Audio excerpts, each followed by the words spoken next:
Et nous voici dans la deuxième partie du processus qu'on est en train de faire dans Unity. Donc, on vient de terminer le réglage dans Animator Controller. Et maintenant, on va utiliser ce fameux plugin de Visual Scripting qui s'appelle Playmaker. Pour faire ça, on va dans notre scène, là où on fait le travail, on va sélectionner notre personnage. Et on va lui rajouter un component ici avec le bouton Add Component. Souvent, c'est comme ça qu'on rajoute des scripts. On écrit des fonctions en utilisant C# dans Unity. Ici, dans ce cas-là, on va rajouter, on ne va pas rajouter du C#, on va rajouter en interface Playmaker en faisant FSM. Dès qu'on tape FSM, il y a Playmaker FSM, c'est comme ça que ça s'appelle en fait l'outil. Donc on fait un double clic et maintenant il faut bien retenir pour avoir accès à l'interface de Playmaker, il faut cliquer sur le petit bouton ici éditer. Hop, comme ça. Voilà, et nous voilà dans Playmaker. Qu'on va ranger ici derrière le projet, comme ça ici en bas. On se retrouve avec deux niveaux. On peut cliquer sur projet, on peut cliquer sur Playmaker, c'est propre. On n'a pas tellement besoin pour l'instant de cette fenêtre là qui est la fenêtre game. Donc on va même la ranger ici, comme ça. Hop. Comme ça, vous vous familiarisez un petit peu avec ce que l'interface d'Unity peut faire et comment il fonctionne. Nous, on a besoin pour l'instant de notre espace de travail. Et dans Playmaker, on va utiliser pour l'instant une partie ici qui est une liste de fonctions. Ça s'appelle Action Browser. Et là, on va créer un certain nombre de fonctions qui sont comme des scripts, mais qui sont déjà préfabriqués en quelque sorte. On doit faire un minimum d'intervention dedans. Et c'est beaucoup plus facile, c'est beaucoup plus rapide que de devoir écrire du script, faire attention au syntaxe et tout ça. Donc, la première, par contre, il faut noter ça. Il faut savoir comment, vous ne pouvez pas deviner les fonctions, il faut les connaître un petit peu. Ils ne sont pas, par contre, ce qu'on va faire, vous allez voir, il n'y a pas autant que ça. Donc, la première fonction qu'on va créer s'appelle get axis vector.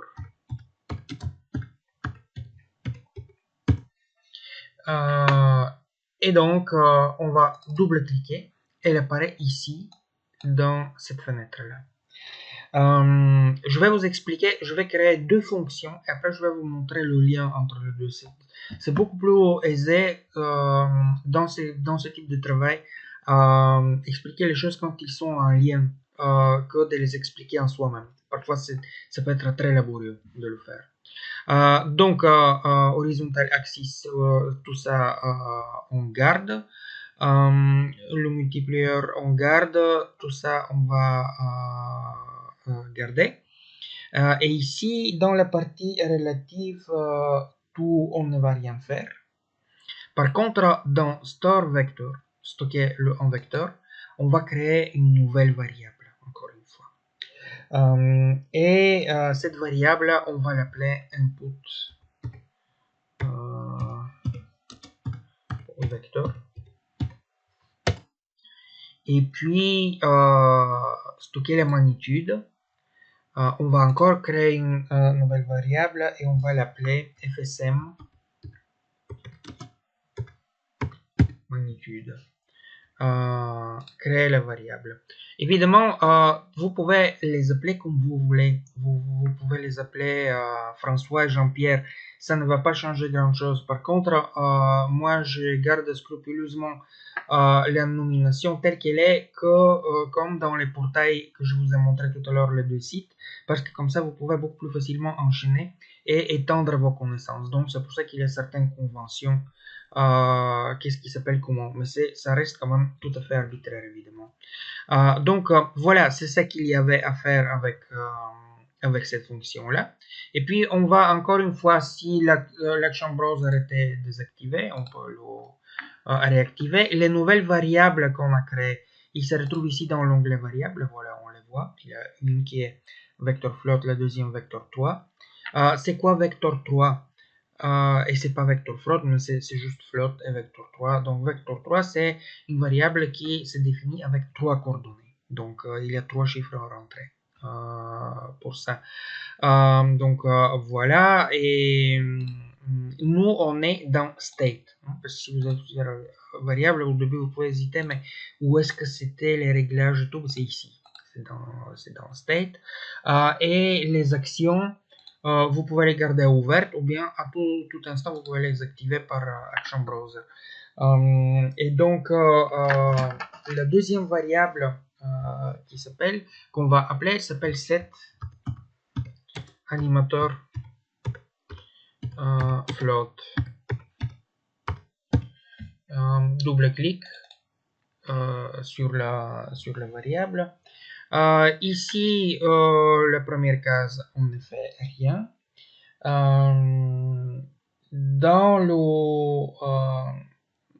le paramètre ici, on va récupérer le paramètre qui est dans animateur qui s'appelle mag.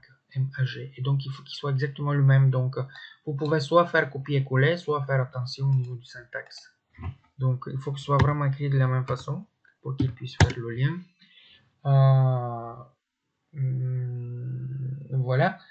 La value, on va l'appeler, c'est ce qu'on a créé la variable tout à l'heure qui s'appelle FSM mag.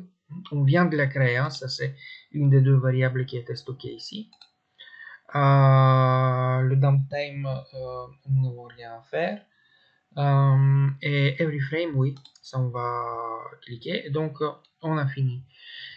Maintenant, si je fais play, je peux déjà avec ces deux variables, en fait ces deux fonctions, qu'est-ce qu'ils font? Ben, ils font un lien entre animateur et les touches clavier. Ça fait ça. Pourquoi ici nous avons horizontal, vertical, horizontal axis et tout ça?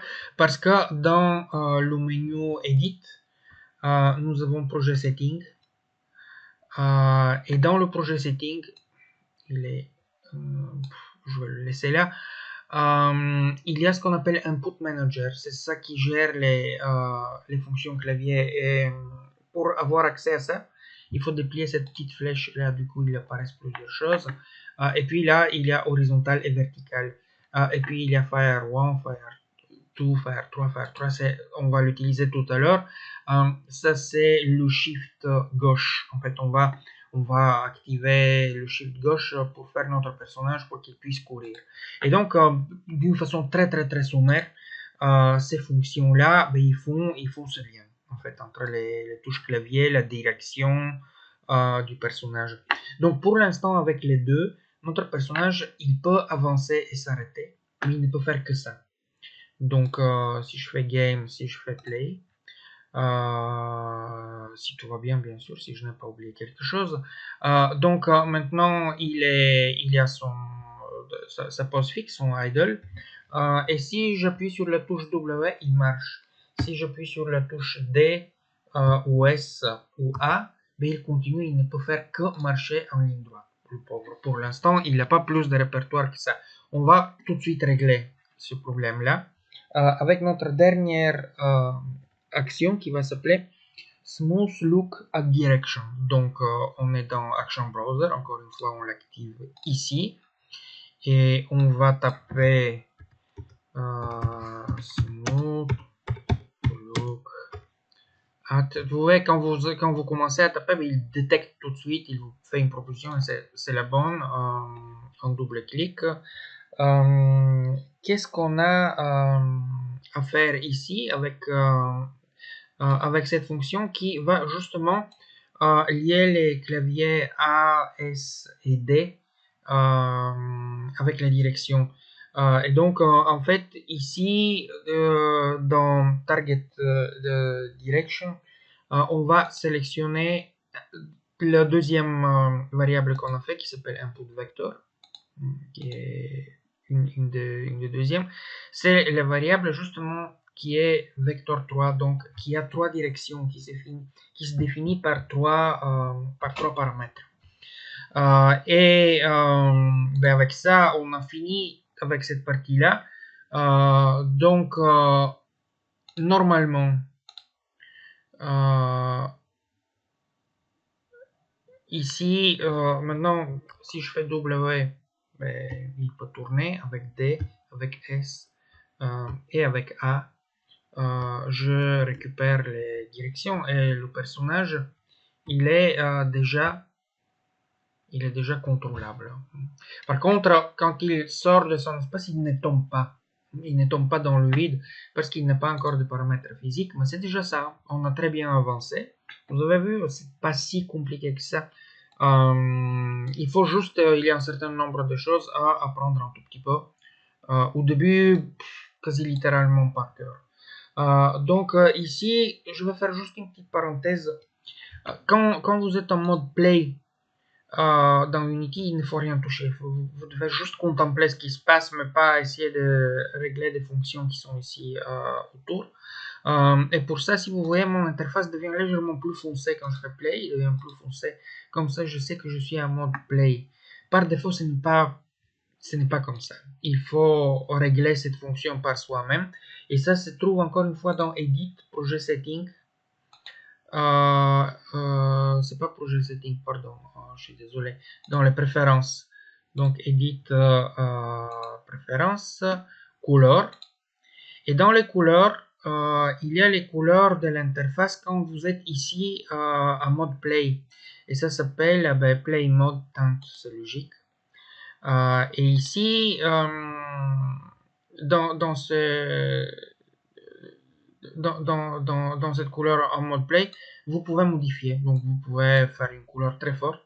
Moi, je vais pas la garder. C'est juste pour vous donner l'exemple. À ce moment-là, quand je fais play, tout est vraiment très très très rouge. Par contre, c'est pas très confortable. C'est un petit peu embêtant. Et donc en play mode, c'est pas la peine qu'il soit des points rouges. Il suffit juste qu'il y ait une petite voilà, qu'on sent un petit changement. Je trouve que ça c'est tout à fait suffisant. Voilà, je fais play, ça devient voilà, il y a un petit changement de la teinte.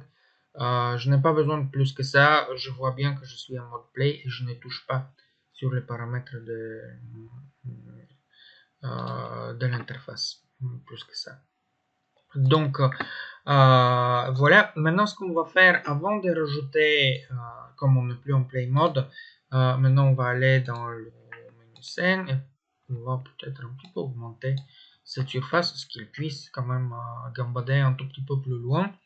On va faire rapidement le setting de la caméra. Parce que là, pour l'instant, la caméra, elle est fixe et dès qu'il dépasse l'écran, on ne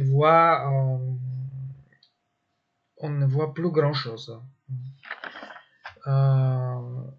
Donc, pour faire le setting de la caméra, la première chose qu'on va faire, on va cliquer ici sur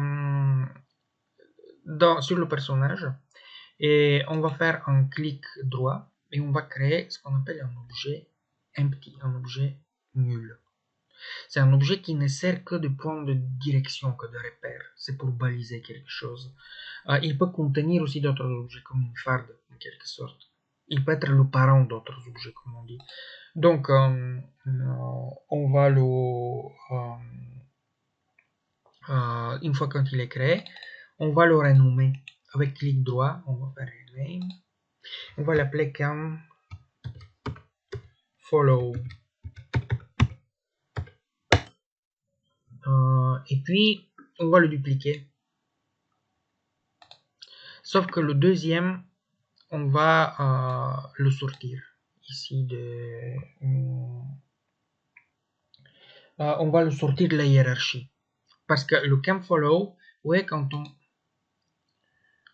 non, en fait, il était... Je me suis trompé. Il doit être à l'intérieur du personnage, comme ça. Il doit faire partie de la hiérarchie.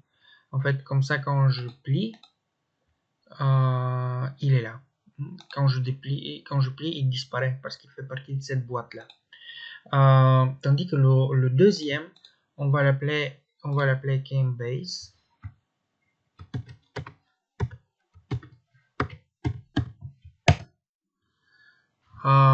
Et je suis allé un petit peu trop vite en besogne, donc ça, ce n'est pas très grave. Normalement, les deux doivent être, celui-là, il est juste là à sa place. Il doit être là au milieu de l'objet. Et le Coinbase, par contre, il devrait aussi être à peu près au milieu de l'objet. Et à celui-là, on va lui apparenter la caméra. Donc, on va prendre la caméra et on va la glisser sur l'icône Coinbase. Et comme ça fait une hiérarchie. Maintenant, quand vous bougez l'objet qui est nul, qui ne contient rien, mais la caméra va bouger avec lui, en fait, en quelque sorte. Et puis, on va dupliquer ici. C'est un peu du chipotage. On va dupliquer CanFollow. Donc, duplicate. Et on va, la réplique, on va la glisser dans la hiérarchie de Coinbase. Comme ça. Donc, il est à deux endroits. Et maintenant, dans cet objet nul à qui on a apparenté Coinbase, on va lui rajouter encore un FSM Playmaker et on va faire edit. Donc, à partir du moment où on a fait ça, ce qui nous reste, c'est positionner la caméra. Donc, on va sélectionner la caméra. Et on va la positionner. Vous voyez ici, il y a une fenêtre de prévisualisation. Donc, on va la mettre ici derrière, comme ça. Et avec la touche E, on va la positionner pour avoir une vue de dos du personnage. Comme ça. Hop. Et hop, on va un tout petit peu l'incliner. Comme ceci. Voilà, c'est parfait. Et puis maintenant, dans Coinbase, on va, voilà, j'ai créé le FSM. Et ici, je vais rajouter deux fonctions. Ça, c'est assez facile. Donc, Action Browser, la première s'appelle Move Towards.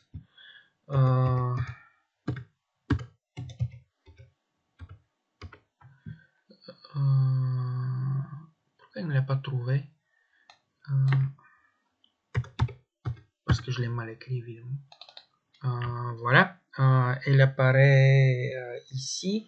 Et ici, j'ai une petite fenêtre dans laquelle je vais devoir glisser l'objet neutre que je viens de créer qui s'appelle CamFollow. Comme ça, on le prend et hop, on le glisse ici. Et la finish distance, il faut qu'elle soit sur 0. Vous allez voir, n'oubliez pas ça. Sinon, c'est embêtant parce que sinon, la caméra ne va pas suivre le personnage. Et aussi, ce qui va se passer, c'est que parfois, le personnage a la sensation que la caméra le suit un peu, mais pas assez, il disparaît. Ça veut dire que le max speed n'est pas suffisant. En fonction de l'échelle de votre scène, le max speed, parfois, ça peut être 500 000 au lieu de 10. Ça dépend vraiment à quelle échelle vous travaillez. Donc, si vous voyez que la caméra ne suit pas assez le personnage, essayez d'augmenter autant qu'il faut ce paramètre-là. Et la deuxième fonction qu'on va utiliser, ça s'appelle Mouse Look. Donc, Mouse Look. Voilà. Et dans Mouse Look, ce qu'il faut régler, c'est la sensitivité qui est beaucoup trop élevée en général par défaut. On va la mettre sur 5 plutôt. Comme ça. Et ici, on va voir. On va voir ce que ça donne déjà. Faisons play. Mais là, quand je bouge, là, par contre, là, je suis content de pouvoir maximiser. Donc, je suis content de pouvoir maximiser la fenêtre. Donc, ça, je vais voir mieux. Donc, je suis un peu bas. Donc, maintenant, quand je tourne avec la souris, je peux suivre le personnage. C'est pas très grave qu'il soit noir. Ça, ce sont des choses à régler. Donc la caméra le suit. La seule chose qu'il y a, c'est que je suis un peu bas. Donc je vais régler ça. Donc je sélectionne la caméra. C'est un peu bizarre, je ne sais pas pourquoi je suis bas, parce que ici dans la prévisualisation, ça me paraissait plutôt bien. Parce que Cam Follow ici, ben parce qu'il n'est pas au bon endroit. Il doit être ici, il doit être à peu près au milieu du personnage, voilà. Donc maintenant, ça devrait aller. Oh non, toujours pas, c'est bizarre. Et l'autre, ah mais aussi. Ok.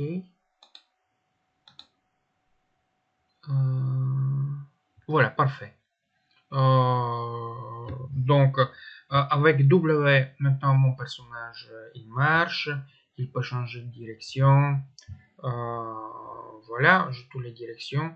Je vais, tout à l'heure, je vais régler, je suis désolé, hein, j'aurais dû régler d'une façon un tout petit peu plus décente l'éclairage pour ne pas avoir ce silhouette noire. Mais bon, c'est pas ce qui est le plus important non plus dans l'histoire pour l'instant.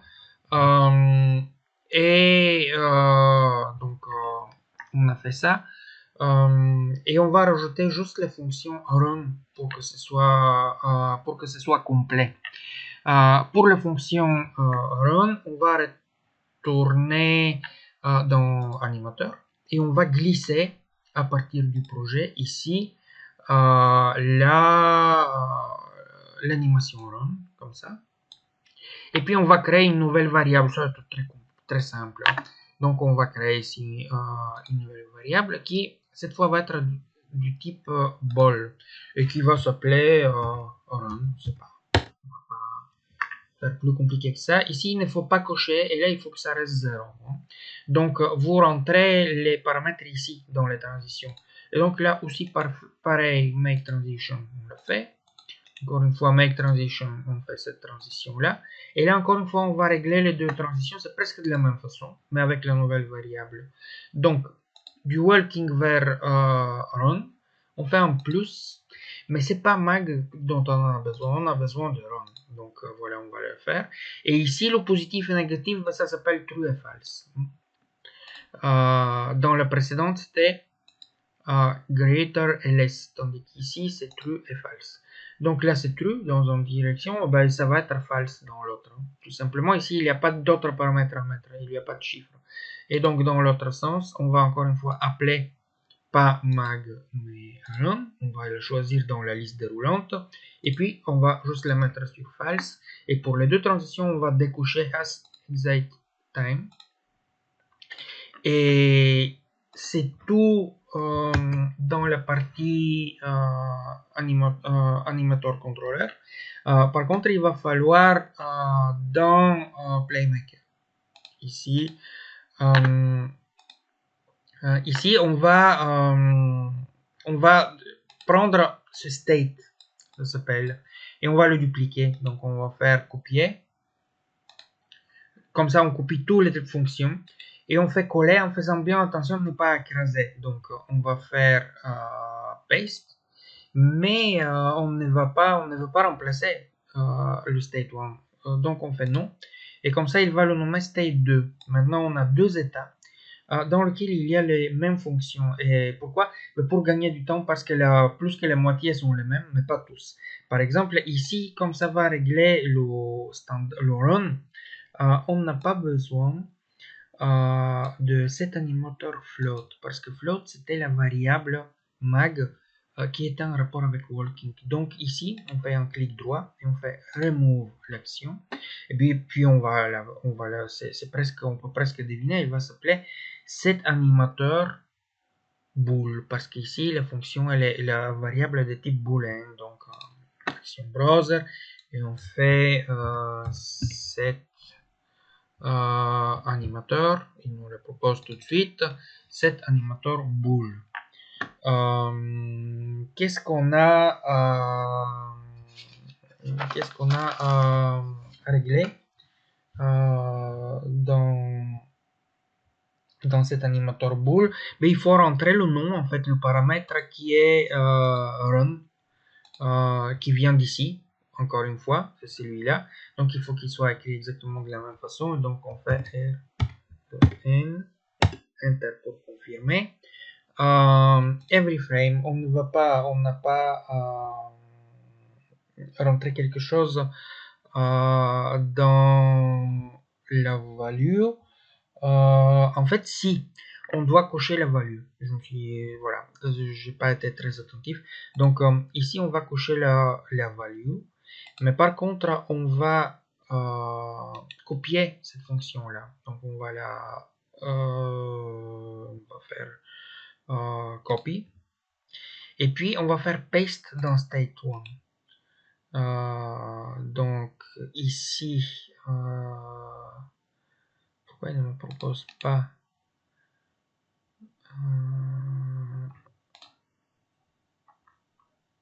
je vais le refaire. Donc mais parce que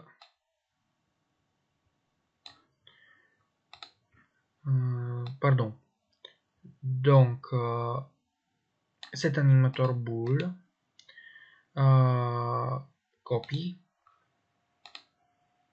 Ah, mais c'est parce que c'est ici que je dois, désolé. Donc c'est ici en bas que je dois faire paste et pas sur le state. Donc ici je fais juste paste l'action, et la différence ça va être que ici la value va être décochée. Donc dans un sens elle est cochée, dans l'autre sens elle est décochée, un petit peu comme ici le true et le false. C'est ce qui fait que c'est de cette façon là que le lien s'établit entre working et standard run. Et j'ai aussi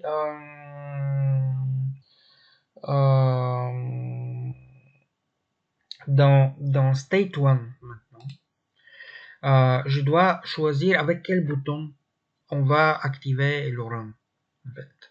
Et pour savoir, mais moi je vous ai montré déjà tout à l'heure que c'était le Fire 3 qui correspondait à la majuscule, parce qu'en général c'est dans la plupart des jeux c'est comme ça qu'on active la course, tout simplement. Et donc on va devoir faire dans une des positions, quand on est dans walking, il faut faire donc il faut que le bouton soit appuyé, et que dans d'autres il soit il soit relâché.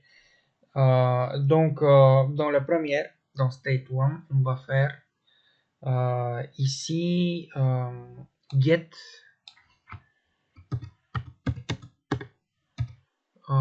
bouton. Donc et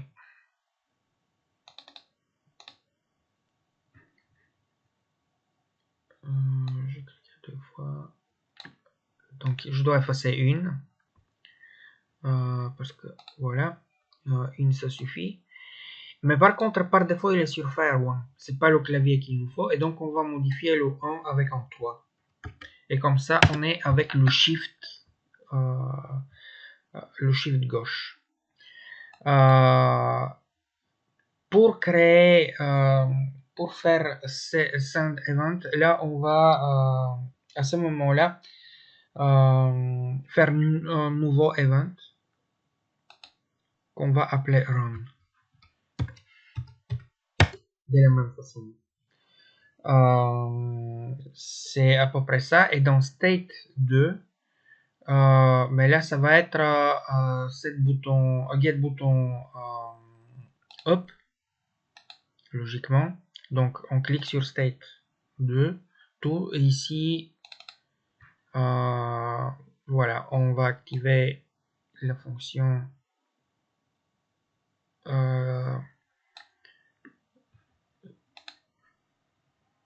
get bouton up. Je la cherche pour ne pas l'activer deux fois. Elle est peut-être non. Donc je dois l'activer. Voilà. Et donc encore une fois, faire 3 pour que ce soit le même, pour que ce soit le même, raccourci clavier. Et là, on va faire une nouvelle variable qu'on va appeler walk.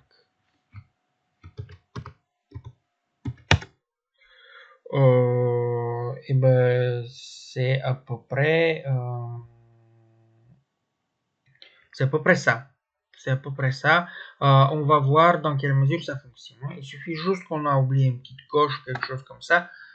Et après, il va falloir un petit peu réviser. Donc, ce qui manque maintenant, c'est faire, encore une fois ici, comme dans Animator, il faut créer des transitions. C'est tout simple. Ici, la première transition, on va l'appeler Run. Et ici, la transition, on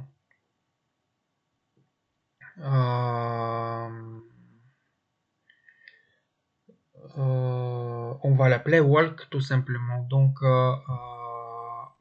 ici, dans state 2, il me faut